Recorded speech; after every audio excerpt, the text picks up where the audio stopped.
Senator Democratic Minority Leader. Senator Shilling was part of the fight to take Wisconsin back in the 2011 recall elections. Workers helped her defeat Dan Kapanke, who voted for the stripping of our rights. We are proud that she now represents District 32, covering La Crosse, Vernon, and Crawford counties as our state senator. Senator Shilling has been an advocate for working families, fighting to restore the rights of workers. She's been our leader in the state Senate. Please welcome Senator Jen Shilling.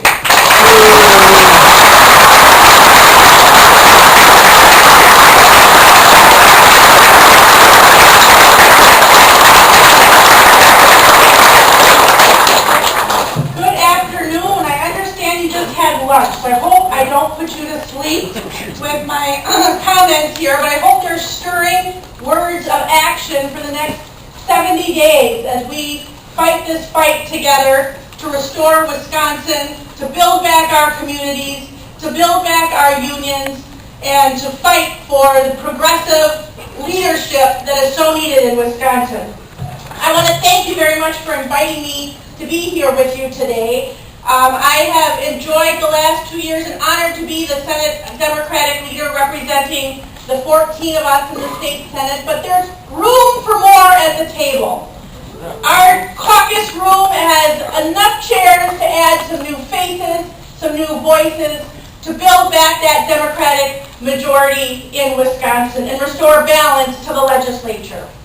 For those of you who don't know me, I am the Democratic leader, and I represent the beautiful 32nd Senate District in Wisconsin, as Phil said, Monroe, La Crosse, Vernon, and Crawford County.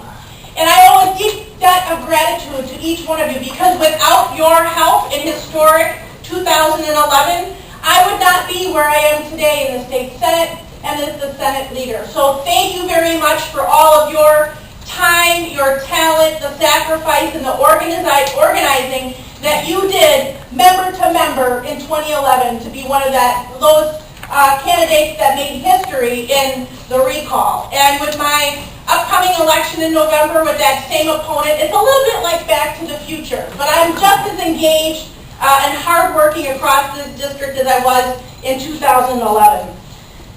I appreciate the many years that I've worked with both Phil and with Stephanie and the good communication and leadership that we have seen with your folks in the building and outside of the building. And so many of the labor battles that we have had together, I thank both of those leaders in your organization for the hard work that they do, the hustle that they have as they work the halls of the Capitol, meeting with our colleagues and testimony at hearings and all of your work as well. So a special thank you to both Stephanie and Phil for your good work in the many years that we have worked together as well. Looking back at the legislative battles that we have fought over the past several years, I have been proud to stand with organized labor advocates and advocate for hard-working families every step of the way here in Wisconsin. Never before in our state's history have we had a governor and a legislative majority that is so focused on dismantling workplace protections and tipping the scales against middle-class families. From the passage of Act 10 and so-called right to work to the repeal of prevailing wage laws and eliminating Wisconsin's 1 day of rest in 7, Republicans have repeatedly looked for ways to cut workers' wages, put more power in the hands of wealthy special interest groups. And look where that has taken us. We have seen family wages decline. We have the fastest shrinking middle class in the nation here in Wisconsin. We rank dead last for startup companies, and we're dead last in the Midwest for job creation. The reality is that there are too many Wisconsinites who are working harder than ever and feel like they can't catch a break. They feel like they can't get ahead. Too many of these Wisconsin families are finding that no matter how much they sacrifice or how many hours that they put in, they live every day on the verge of economic and financial insecurity. I hear it in the morning when I stand at the corner with my kids to put them on the school bus. And those moms and dads, those working parents, are asking me about wages, They're asking me about infrastructure. They're asking me about schools.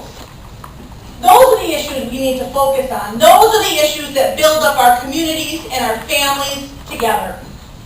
While Governor Walker had been busy running for president, Democrats were busy sitting down with workers. We were listening to local families and laying the foundation of the Badger Blueprint, our plan to grow the middle class and invest in strong communities.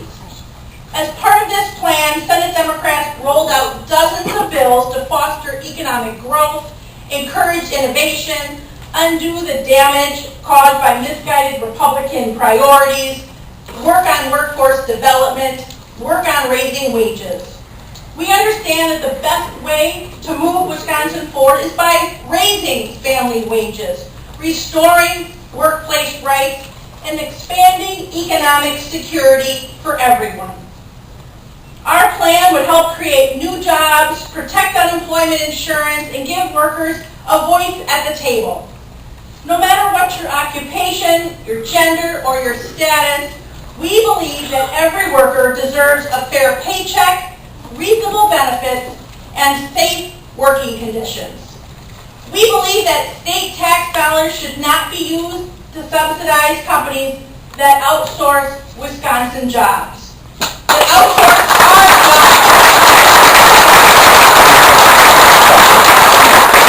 These values, which are shared by the vast majority of working families in our state, are not shared by Governor Walker and legislative Republicans. They've repeatedly driven down family wages, they have limited workplace flexibility, and put more workers at risk of injury while on the job. I hear it as I travel around the state representing, as an example, the correctional facilities, and I hear that concern about workplace safety day in and day out in those facilities. I know that you are ready for a change, and so am I. I've been crisscrossing the state to promote our Democratic message of growth, innovation, and opportunity. And I want to say thank you for your time to meet with me as business managers, as labor leaders, as presidents and vice presidents of your organization, to take the time for me to sit down at the business office, to sit down and tour the training facilities.